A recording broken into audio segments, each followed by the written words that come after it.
Hello guys, வணக்கம். This is Anbuseelan. இன்னைக்கு நம்ம என்ன பார்க்க போகிறோம் அப்படின்னா எம்எஃப்ஐ அப்படின்னு சொல்லிட்டு ஒரு பெஸ்ட்டான இண்டிகேட்டர் தான் என்டையராக இந்த வீடியோவில் பார்க்க போகிறோம். பிகினராக இருக்கிறீங்க அப்படின்னா ஸ்கிப் பண்ணாமல் எண்டு வரைக்கும் இந்த வீடியோவை பாருங்கள்.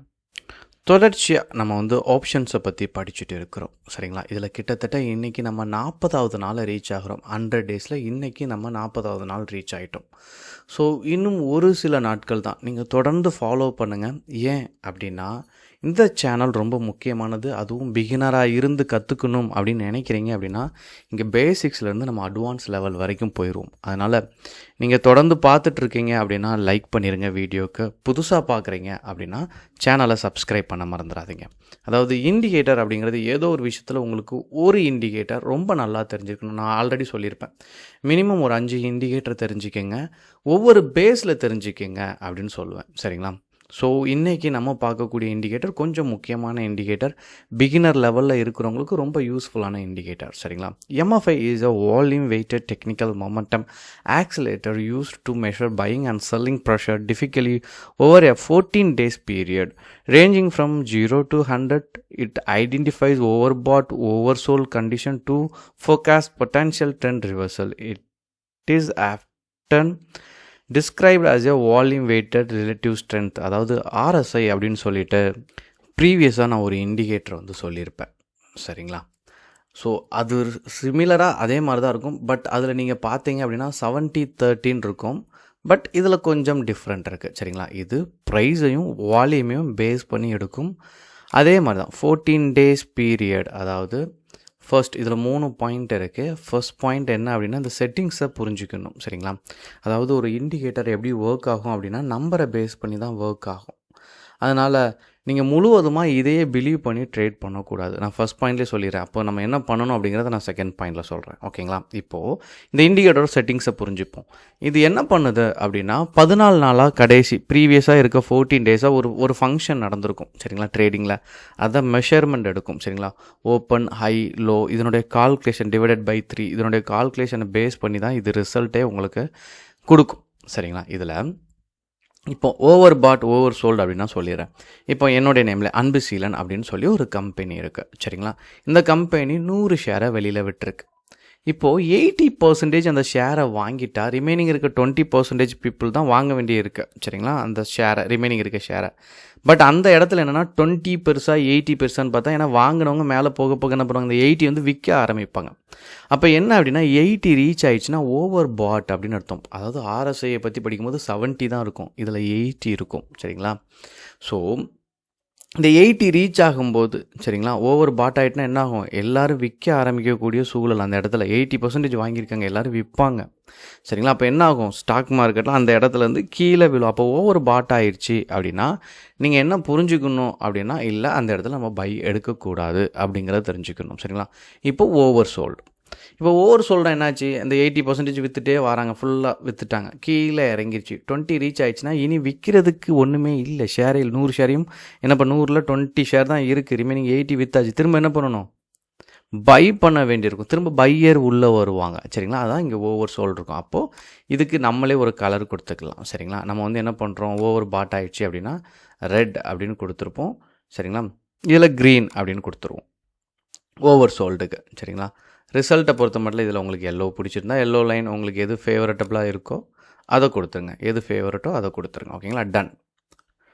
இப்போது நான் இங்கே நல்லா புரிஞ்சுக்கணும், சரிங்களா?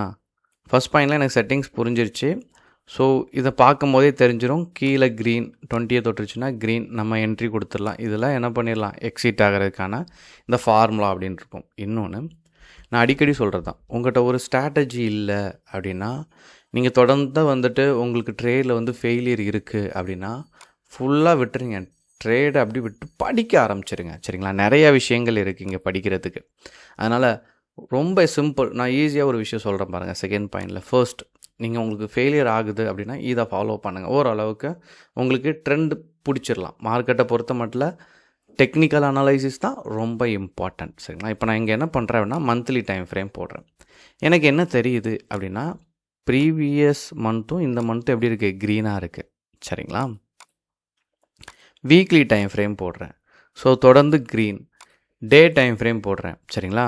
இங்கே உச்சத்தை நோக்கி போக ஆரம்பிச்சிருச்சு. இப்போது இதில் ஸ்லைட்லி ட்ரெண்ட் லைன் வரும். எக்ஸாக்டாக நீங்கள் வரைங்க நான் அப்படி சொல்லவே மாட்டேன் சரிங்களா. ஆனால் ஓரளவுக்கு உங்களுக்கு ட்ரெண்ட் லைன் வரைய தெரியணும். ட்ரெண்ட் லைன் வரைய தெரிஞ்சிட்டாலே 80% என்ன ஆயிரும், நீங்கள் ஒரு வேயை கண்டுபிடிச்சிடலாம். ஆனால் இங்கே இருக்க 90% ஆஃப் பீப்புளுக்கு என்ன தெரியாதுன்னா ட்ரெண்ட் லைன் சரியாக ட்ரா பண்ண தெரியாது. நான் தான் ப்ரீவியஸாக வீடியோஸ் கொடுத்துருக்கேன். ஸோ அதை ஃபாலோ பண்ணிடுங்க எப்படி ட்ரெண்ட் லைன் வரையணும் அப்படின்னா. இந்த செகண்ட் லைன் எடுக்கிறதுக்கு ரொம்ப முக்கியம். இந்த செகண்ட் லைனில் வரைகிறது அக்யூரசி அப்படிங்கிறது கொஞ்சம் அதிகமாகவே இருக்கும். இது ஆக்சுவலாக ட்ரெண்டு கட் சரிங்களா. இப்போ நல்லா பாருங்கள், இங்கே என்ன ஷோ பண்ணுது அப்படின்னா உங்களுக்கு ஓவராக என்ன ஆயிடுச்சு அப்படின்னா பாட் ஆயிடுச்சு அப்படின்னு சொல்லுது சரிங்களா. இப்போ இது டே டைம் ஃப்ரேமில் பார்க்குறது ரொம்ப முக்கியமானது சரிங்களா. இப்போது டே டைம் ஃப்ரேம்லாம் நான் பார்த்துட்டேன். ஆனால் எனக்குன்னு ஒரு டைம் ஃப்ரேம் இருக்கும். எப்போதும் நான் சொல்லுவேன் சரிங்களா. இப்போ நமக்கு தெரிஞ்சிச்சு ட்ரெண்டு கட். இப்போ நமக்குன்னு ஒரு டைம் ஃப்ரேம் இருக்கணும். அது ரொம்ப முக்கியமானது. அப்போ நான் என்ன பண்ணுறேன் அப்படின்னா 3 ஹவர்ஸோட டைம் ஃப்ரேம் எடுக்கிறேன். இந்த 3 ஹவர்ஸ் என்ன அப்படின்னா இந்த ட்ரெண்ட் லைன் ஒர்க் ஆகும்போது எல்லாம் அங்கேயும் நீங்கள் ட்ரா பண்ண வேண்டியிருக்கும் சரிங்களா. என்ன அப்படின்னா நமக்கு ஒரு கிளாரிட்டி கொடுக்கும்.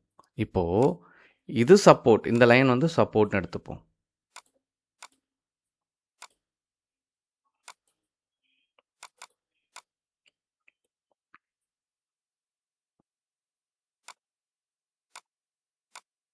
ஸோ இப்போ நான் இந்த லைன் என்னவா எடுத்திருக்கேன் அப்படின்னா சப்போர்ட் எடுத்திருக்கேன்.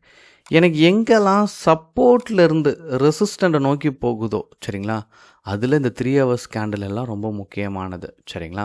3 ஹவர்ஸ் கேண்டிலோட பிரேக் அவுட்டில் என்ட்ரி கொடுத்தா ஓரளவுக்கு நல்லாவே அக்யூரசி இருக்கும் சரிங்களா. இப்போ இங்கே பாருங்கள், இன்றைக்கி நடந்ததில் இதுதான் ஃபஸ்ட்டு 3 ஹவர்ஸ். ஒரு நாளைக்கு 3 கேண்டில் தான் வரும் சரிங்களா. இதனுடைய கேண்டில் ஹையோ லோவையும் பிரேக் பண்ணலை சரிங்களா. ஏன் அப்படின்னு காட்டுறேங்க, ஷோ பண்ணுறேன் உங்களுக்கு. உங்களுக்கு இங்கே பார்க்கச்சு இந்த லைன் தெரியாமல் இருக்கும். இந்த லைன் கீழே வரைக்கும் போயிருக்கு சரிங்களா. இதையும் பிரேக் பண்ணல. இது ப்ரீவியஸ் டே பிரேக் பண்ணல. இங்கே டேயில் பிரேக் பண்ணியிருப்பாருங்க. இது ரெசிஸ்டண்ட் அப்படின்னு நீங்கள் மார்க் பண்ணிட்டீங்க அப்படின்னா இந்த என்ட்ரியில் உங்களுக்கு ஒரு சின்ன பாயிண்ட்டுக்கு சப்போர்ட் லெவல் வரைக்கும் அக்யூரசி அப்படிங்கிறது நல்லாவே இருக்கும் சரிங்களா. ஆனால் இந்த லைன் ஃபஸ்ட்டு 3 ஹவர்ஸோட பிரேக் அவுட்டில் என்ட்ரி கொடுக்கும்போது தான் சரிங்களா உங்களுக்கு நல்ல கன்வீனியண்ட்டாகவும் கம்ஃபர்டபுளாகவும் இருக்கும். இந்த ஃபஸ்ட்டு 3 ஹவர்ஸ் தான். ஸோ ஒரு 3 to 5 மினிட்ஸில் ஒரு ட்ரேடை க்ளோஸ் பண்ணுவீங்கன்னா இப்போ நான் ஷோ பண்ணதில் இந்த டைம் ஃப்ரேம் வந்து ஒரு நல்ல டைம் ஃப்ரேம் சரிங்களா. எங்கேயுமே உங்களுக்கு லாஸ் அப்படிங்கிறத கொடுக்காது. இப்போ தான் நீங்கள் என்ன பண்ணணும் அப்படின்னா தேர்ட் பாயிண்ட்டு, இந்த மாதிரி ஒரு ட்ரெண்ட் கட் ஒரு டைம் ஃப்ரேம் இருக்குது, இன்ட்ராடேக்கு நம்ம செட் ஆகிட்டோம் அப்படிங்கிற பட்சத்தில் நீங்கள் எவ்வளோ நேரம் வெயிட்டிங் பீரியட் அப்படின்ட்டு சரிங்களா. எல்லோரும் ரொம்ப நேரம் வெயிட் பண்ண மாட்டாங்க சரிங்களா. ட்ரேடை பொறுத்த மட்டும் பிகினராக வர்றவங்க தான் என்ன பண்ணுவாங்க, 2 ஹவர்ஸ் 3 ஹவர்ஸ் காலையில் எடுத்து நம்ம பெரிய ப்ராஃபிட் எடுக்கணும் அப்படின்னு நினைப்பீங்க. என்ன ஆகும் அப்படின்னா ப்ராஃபிட் கம்மியாக எடுப்பீங்க, லாஸ் வந்து அதிகமாக எடுப்பீங்க. அந்த மாதிரி பண்ணாமல் இதனோட செட்டிங்ஸ் தெரிஞ்சிச்சு, ட்ரெண்டு தெரிஞ்சிச்சு. தேர்ட் பாயிண்ட் என்ன அப்படின்னா இங்கே இதுக்கான சிக்னல் சரிங்களா. இப்போ இதுக்கான சிக்னலை பொறுத்த மட்டும் சரிங்களா, ரெசிஸ்டண்ட்டை ரீச் ஆகி திரும்ப சப்போர்ட்டை நோக்கி வரும்போது சரிங்களா, இந்த இடத்துல நீங்கள் இதுலேயுமே ட்ரெண்ட் லைன் உங்களுக்கு இந்த இடத்துல தெரிஞ்சிடும். இங்கே வரையும் போது உங்களுக்கு தெரிஞ்சிடும் சரிங்களா. ஸோ ப்ராப்பரான பிரேக் அவுட் 3 ஹவர்ஸ் கேண்டில் அந்த சமயத்தில் இந்த மாதிரி ஓவர் பாட்டாக ஆகாத இடத்துல இருக்கான்னு மட்டும் நீங்கள் பார்த்தாலே போதும் சரிங்களா. இண்டிகேட்டர் வந்து எப்போதுமே வந்து பிக்கிள் மாதிரி தான். நல்லா சாப்பிட்றோம் அப்படின்னா ஒரு பிக்கிள் அப்படிங்கும்போது நம்ம எக்ஸஸாக கொஞ்சம் எடுத்து ஃபுட் எடுத்துப்போம்ல, அந்த மாதிரி தான் சரிங்களா. இந்த இடத்துல ரீச் ஆகாமல் இருக்கா, 80க்கு மேலே போயிருக்கா அப்படின்னு பாருங்கள். 80க்கு மேலே போயிருந்துச்சுன்னா என்ட்ரியை அவாய்ட் பண்ணணும். 80க்கு கீழே இருக்குது அப்படின்னா ஸ்கேல்பருக்கு பெஸ்ட்டான விஷயம். ஏன்னா 3 to 5 மினிட்ஸ் தான் நம்ம உள்ளே இருக்க போகிறோம் ட்ரேட்குள்ளே. நல்ல ஒரு குவான்டிட்டி போடுங்க, ட்ரேடை எக்ஸிக்யூட் பண்ணுங்கள், அவ்வளோதான், ஃபினிஷ். நீங்கள் நிறையா ட்ரேட் பண்ணலாம். இது ஸ்டாக்கில் மட்டும் இல்லை சரிங்களா. ஏன்னா Nifty 50 Next 50 100 ஸ்டாக் இருக்குது. நீங்கள் சரியாக ரிசர்ச் பண்ணிட்டீங்க அப்படின்னா இப்போது உங்களுக்கு தெளிவான ஒரு பிம்பம் கிடச்சிதா. அதே மாதிரி இங்கே பாருங்கள், இந்த இடத்துல பாருங்கள், இந்த இடத்துக்கு சரிங்களா. இந்த இடத்துல மந்த்லி டைம் ஃப்ரேம் போட்டிங்கன்னா கரெக்டாக தெரியும்.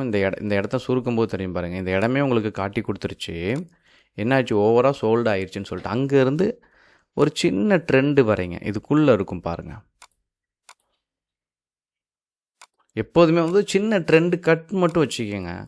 அதில் நீங்கள் பயப்பட வேண்டிய அவசியம் இருக்காது. ஏன்னா ட்ரெண்ட் கட்டுங்கிறது பியூர்லி டெக்னிக்கல் அனலைசிஸ் தான் சரிங்களா. அதனால் நமக்கு என்ன தெரியணும் அப்படின்னா இருக்க ஹையிலேருந்து ஓரளவுக்கு ட்ரெண்டை கட் பண்ணி டீசெண்டாக போகுதா அப்படின்னு மட்டும் தெரிஞ்சால் போதும். ஸோ இந்த ட்ரெண்டை கட் பண்ணும்போது சரிங்களா, இங்கேருந்து பாருங்கள் அப்படியே நல்ல ஒரு அப் ட்ரெண்ட் கொடுத்துருச்சு. நல்ல ஒரு அப் ட்ரெண்ட் இங்கேருந்து மூவ் ஆக ஆரம்பிச்சிருச்சு. ஸோ கிளாரிட்டிங்கிறதே அதுதான். எப்போதும் இண்டிகேட்டரே ஃபுல்லாக பிலீவ் பண்ணக்கூடாது. பிகினராக வர்றவங்களுக்கு இருக்க கன்ஃபியூஷனே அப்படியே ஃபாலோ பண்ணுறது தான். அது உங்களுக்கு கன்ஃபியூஷன் ஆகும், உங்கள் மைண்ட் லெவலில் உங்களை அப்படியே பிளாக் பண்ணிடும். தொடர்ச்சியாக உங்களுக்கு ஃபெயிலியர் அப்படிங்கும்போது டம்ப் பண்ணிடும் உங்கள் மைண்ட் செட்டே. அதனால் கிளாரிட்டி வேணும். எப்போதுமே டெக்னிக்கல் அனலைஸை கொஞ்சம் பிலீவ் பண்ணுங்கள்.